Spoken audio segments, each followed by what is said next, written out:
What is up, you guys? Thank you for tuning in to today's video. It's the first ever video with the wind muff on there, so I hope the audio was good. I didn't really get a chance to test it out, but I guess I'll test it out later before I continue with the full video, because that'll suck if it messes everything up. Today we're gonna try to get something fixed on the 1JZ IS300 that I didn't even show you guys.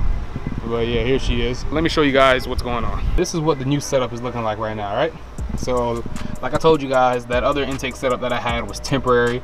This is what the car's gonna look like, and I think this looks 30 times better. Like, this is sexy as hell, man. Freaking love it. But we have one problem. If you see this right here, this isn't the tube that Nick gave me. I think the one Nick gave me, I don't know what size that piping was, but I think it was probably 2.5-inch piping. This is 3-inch piping, but the issue is we cut this top flange off of the piece that Nick gave me, and then I got it welded onto this pipe. But the only issue is, as you guys can probably tell, the MAP sensor is sitting way too high. So like lately, the car's been running a little weird. Like AFRs have been everywhere, and it's just like, you know, boost isn't really hitting the way that it used to, so it just hasn't been running right. So I had to go to Tony to go bring him something the other day, and when we were over there, we were just testing out my theory, and basically we threw an intake from a Honda which still fit the MAP sensor from an IS300, and we threw that on there. Then when I drove it down the road, the car was driving perfect, like it was driving like normal. And then when we threw this one back on, it just was not driving right. So that's what I'm thinking. I'm thinking it's because the MAP sensor is sitting too high. Let me take the filter off right now so I can show you guys. All right, so that's what the inside looks like right there. So as you guys can tell, it's sitting a little bit higher than it usually should be sitting. So that's why I'm thinking that the car is acting weird. And all those scratches, that was done by me, because before there was a little lip inside there sort of blocking the airflow. So I thought that was the problem, so I shaved it down. And then when I did shave it down, it did help a little bit, but the car was still being weird. So he's gonna cut this down a little bit and weld it back. And so the MAP sensor should be sitting a little bit deeper inside the pipe. All right, so to give you guys a little example, this is what my MAP sensor originally came off of, right? This is also a 3-inch pipe, and this is a spare MAP sensor that I have laying around. So let's put that right there, pop that in. As you guys will probably see, this is sitting way farther down. The little circle that's in the MAP sensor is actually past the center of the pipe. All right, so let's get out of here.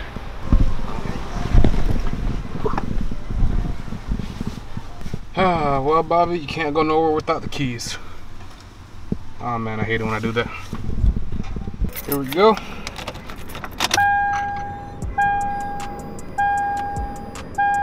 Never get tired of the gauges doing that.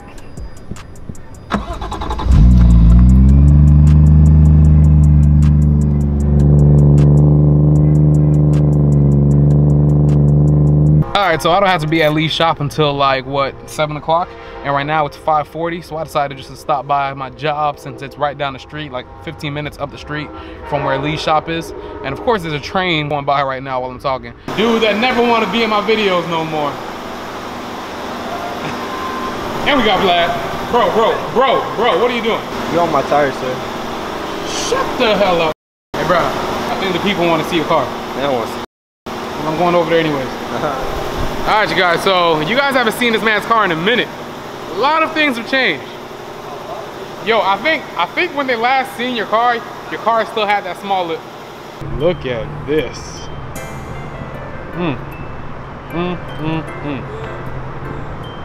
That, Jesus Christ. Can I even fit a finger? Oh yeah, you can fit one finger, barely. Do you guys see this freaking camber?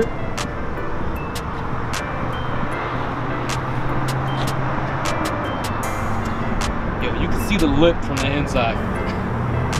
Freaking ridiculous. And he took a spoiler off. I don't know what he does when it rains. This man got him some new wheels. Yeah, I think last time you seen them, these had the silver wheels on them. Car is lower. Nice painted lip. And the car actually got painted too. I don't know if you guys can tell the difference, but it's a brighter red. Like, this red is way brighter than what he had before. Same old Zane with the red bucket seats and the bandana, the red bandana pattern. Nice little, can't really see, oh, there you go. Nice little shifter over there, red steering wheel. This man's sitting clean, man. Sitting clean. But he still won't let me show you guys what he got under the hood. So sad. My car's still better though. All right. Yeah. So it's time to head to Lee's shop. Zane, I'm out of here. I'm gonna check on Bay. Check on what? I'm gonna go check on Bay. Okay. Yeah. Okay. Make sure she's good. Hey, vote you guys. Whose car you guys think is faster, mine or Zane? I'm pretty sure mine's faster. Yours look faster. Mine look faster. Yeah, that's it. It just looks. You the last one to be talking about just looks. Just looks. So what, Zane? You gonna show them under the hood or what? You ain't gonna show them under the hood? Yeah. Give them a little peek through the crack. If you want to see a crack, you gotta go to this side. Oh yeah. Yeah, you still can't see nothing. Bro, that man had his fingers on my windshield, bro.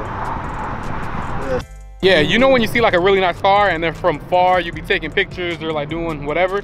This dude actually walked up to Zane's car, put his hands on the car, looked through the window and everything. Well, I almost knocked that. It's like, Jesus Christ, all up inside the dude's car. Yeah. And it's not like it's a freaking car meet or something. Nah, yeah. it's in a parking lot. Yeah, bro, it's somebody parked up in the parking lot and you all up on the car like that. But yeah, so it's about that time. So I'm about to get out of here and head over to Lee's shop and we'll see what he could do with the intercooler. I'm not the intercooler, the pipe for the map sensor.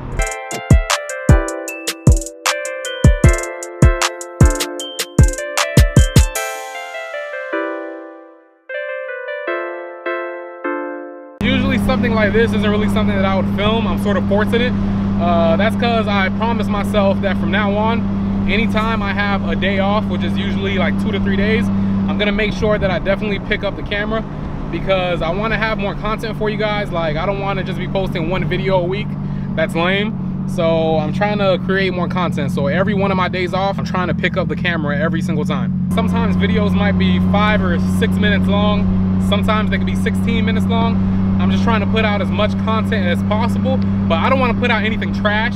But you know, anytime I get a chance to film, I'm gonna try to pick up the camera because I'm just trying to take this YouTube thing serious. So I hope that's okay with you guys. All right, so I was gonna film while I was in there, but it looks like Lee got a bunch of stuff going on. And there's like, what, 3 or 4 other people in there. So I don't want to be that one guy, the one YouTuber pulling up with the camera in everybody's face. So I guess I'll just get back to you guys when the pipe is done, which it's getting dark right now. So it might not be until tomorrow morning, but it's gonna feel like 2 seconds to you guys, so. The next day. It is the next day. So let me show you guys what we got done yesterday. All right, so this is what we're looking like right now. Look at how lower this thing is sitting, man. This thing is sitting much lower. It's like actually like the perfect height. And now the MAF sensor is actually sitting all the way inside the pipe. And then ever since we've done that, the cars run way better. Like AFRs are actually normal now and everything's good. So my theory was right. It's because the MAF sensor was sitting too high. That's why the car was acting up.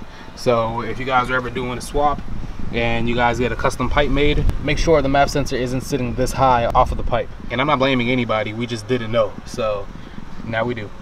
All right, so now that's all done with, I want to talk to you guys for a little second. Now that the 1J swap is done, the manual swap is done, all those big projects that, you know, we've been waiting for are all done. I've been having a lot of people ask me, you know, Bobby, what's next for the IS300, right? What's gonna be next? So this is what I'm here to tell you guys. So now that all the motor stuff and the manual swap and all that stuff is done, now I'm gonna actually be focusing on the car's looks. And when I say looks, I'm talking about inside and outside. When I first got the car, I did actually focus on looks first, but that's because the car was just horrible. The car was just super ugly looking. If I got the car in decent condition, I would have just did the manual swap and the engine swap first before I did all the stuff that I did, like get wheels and paint it and stuff like that. But since the car was just horrible and I knew that was gonna be my only car, that's why I decided to do all the body work and all that other extra stuff. First thing that I'm gonna focus on, which you guys probably know what I'm gonna say, is the headlights and the fog lights. You guys are freaking relentless. Like, yo, anything that I post, any picture that I post that has to do with the front end of my car, where you guys see the front end, all you guys talk about is the headlights. I can show you guys a picture of like the front end of my car and I could be like, you guys, intercooler piping is done, the car is almost there. And you guys are like, bro, your headlights are horrible, man, you got to do something about that. Then I can show you guys another picture and be like, you guys, 1JZ swap is almost done, we're almost there. Bro, swap out them headlights, man, they're really bad. You guys, I found the cure for cancer, but did you cure your headlights though? The reason why I didn't swap them out yet is because I was dealing with the manual swap and the 1JZ swap. I did not really feel like, you know, putting an extra $200 aside out of the swap money to get some new headlights. Like, it really is not that important, you know, compared to the stuff that I was doing at the time. But now all that stuff is done and I'm not doing anything better. Of course I'm going to be taking care of all that. So there's going to be brand new headlights, and I'm going to be going with the black housing headlights like I've said before. I'm going to be getting new fog lights also. I'm going to go with the clear ones. I think it's going to look nice with the black housing. And yeah, man, so the front end is going to be looking super nice. Right now I'm contemplating if I should get a new front bumper. I'm just thinking about it because my front bumper, the tabs are broken. Maybe I can make a video showing you guys how to fix the tabs on your bumper, because I have a little idea on how to fix it, because one time Zane actually fixed my rear bumper after he sat on it and it cracked. And yeah, so he actually fixed it for me. So I think using that method, I think me and him are gonna do a video to show you guys how to fix the tabs on your bumpers, because as you guys know, our bumpers suck. Like, they're freaking garbage. Tabs break like with no effort. So I think that would be a nice video on how to fix the bumper tags on your IS300. So after the headlights and the fog lights, one of the next things I'm trying to figure out, but one of the next things that I'm gonna do is I'm gonna get new wheels. For the past 3-4 months, I've been getting a lot of people here and there saying that, oh, you gotta swap out your wheels. Those wheels gotta go, this and that. First of all, even though I did already plan on swapping them out, I just wanna make a point, like, I'm not gonna swap a piece out, or I'm not gonna change something on my car because somebody told me to, all right? Because if I swap the piece on my car every time somebody tells me to because they think it doesn't look good, would it really be my car or would it be your car? It's one thing to say you don't like my wheels, but it's another thing to say that, oh, I need to change my wheels. So yeah, I'm gonna switch my wheels when I feel like I want to switch my wheels. Not to be rude or anything, but I'm just saying sometimes they come off rude too, saying like, oh, Bobby, those wheels gotta go. Bobby, I like your car, but your wheels are trash. All right, that's cool. You can think what you want, but don't tell me to change my parts because you don't like them, you know? But yes, I am gonna be getting new wheels. I don't want to reveal much yet, but I already got something in the works with a certain company. I know it's not works, but yeah, I got something planned with a certain company. I will be getting wheels. I don't know when yet, but trust me, the wheels are coming. All right, and when I get the new wheels, I'm definitely gonna be raising my car. That's one more thing I've seen a lot of people talk about in the comments lately, that my car is too low. I gotta raise my car because of this and that. My car really isn't as low as you guys think it is. The reason why it looks so low is because of the side skirts. And on video, since most of the time the camera is angled up, it makes my car look really low. But I mean, like, yeah, my car is low, but the side skirts make it look slam. The rear lip in the back makes it look slam, but trust me, it's not.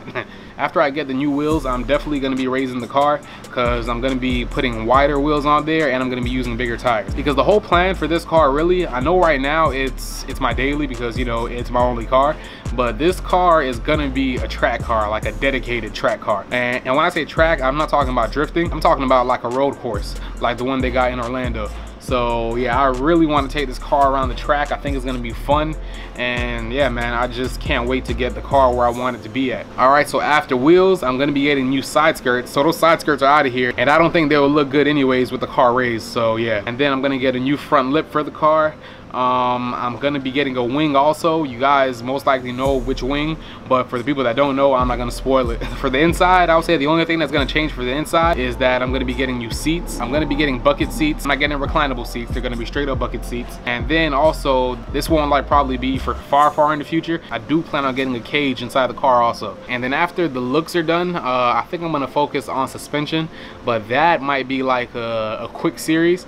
Because for suspension, all I'm gonna be getting are new upper control arms, new lower control arms for the back. I'm gonna be getting new coilovers also, and I'm gonna be getting sway bars and strut tire bars. So yeah, that's what I'm gonna be doing for suspension to get everything dialed in. And then after all that's done, then we're gonna go back into the engine.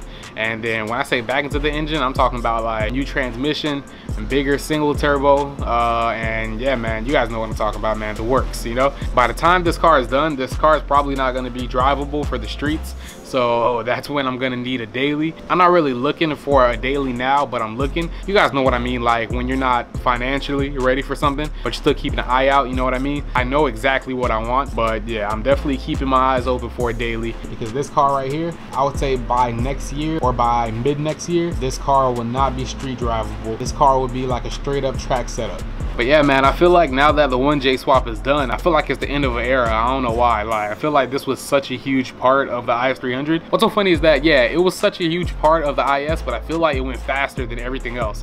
like how the manual swap took months and months, how when bringing my IS back from the dead took months and months. I feel like this thing happened like super quick. So yeah, it's gonna be a new era. This car is gonna be crazy when I'm done with it. Like, it's gonna be ridiculous. So I hope you guys are ready for that. But enough with the car. Like I said earlier, I'm gonna try to pick up the camera as much as I can, especially on my days off, because I really want to dedicate most of my time to YouTube, because I feel like if I do put like 110%, that we could do some serious things. So I'm gonna try to pick up the camera any chance I get. Content might not be always super amazing. It might be, you know, little chill days like today. It might be spending the day messing around at Nick's house, and then it might be install videos, you know. So I'm just like trying to figure things out. I'm trying to figure out how to, you know, put out as much content as I can, but I want it to be quality content too. And I wouldn't mind some help from you guys, because it's really helpful knowing what you guys want to see, and if I could do it, then I'll be more than happy to do it, you know. But other than that, that's gonna be it for today's video. I hope you guys enjoyed it. If you did, give it a thumbs up. If you haven't yet, subscribe to the channel, and I'll see you guys for the next one. I'm out. Money was coming slow, dreams they seem far. Here you won't make it from niggas who fell off. Goals they kept calling, so I had to pick up. If I wanna get paid, I gotta work hard, shine bright, day or night. HD, vision right, homie, we ain't dropping no names. Straight bombs plus flame, that's an HD experience. Thinking there's a better vision is funny. Eddie Murphy delirious.